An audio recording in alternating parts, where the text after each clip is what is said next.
I grew up in a very small country town in Victoria. I had a very normal, low-key kind of upbringing.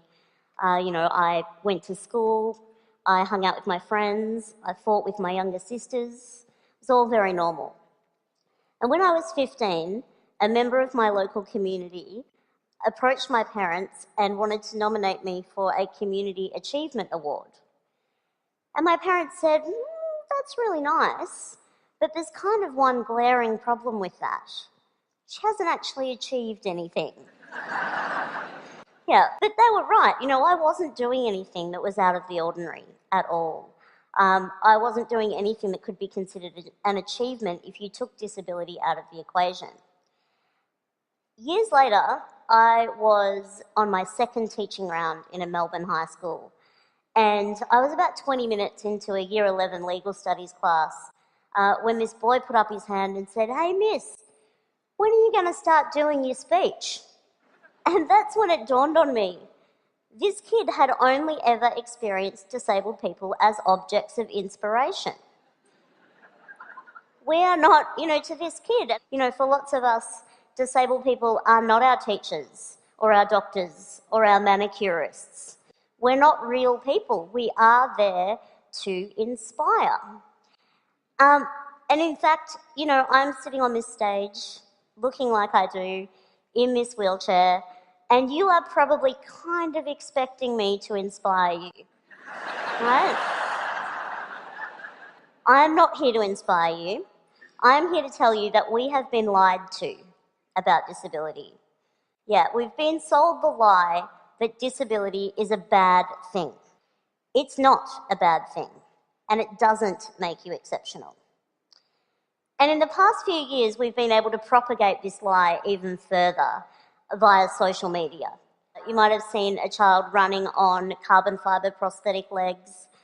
And these images, there are lots of them out there. They are what we call inspiration porn.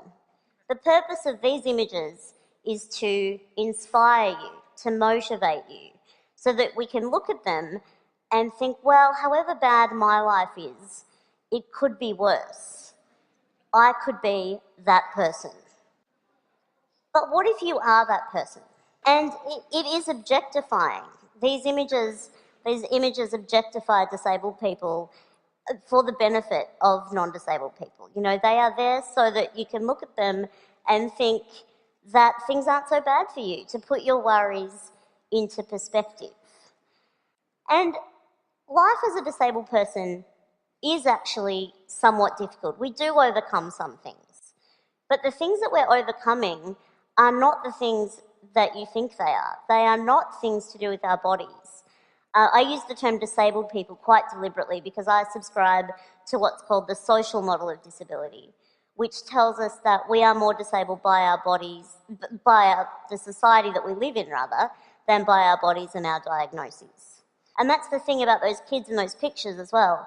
They're not doing anything out of the ordinary. They are just using their bodies to the best of their capacity. So is it really fair to objectify them in the way that we do, to share those images? I learn from other disabled people all the time. I'm learning not that I'm luckier than them though. I'm learning that nifty trick where you can charge your mobile phone battery from your chair battery. Genius. We are learning from each other strength and endurance, not against our bodies and our diagnoses, but against a world that exceptionalises and objectifies us. I really want to live in a world where disability is not the exception but the norm.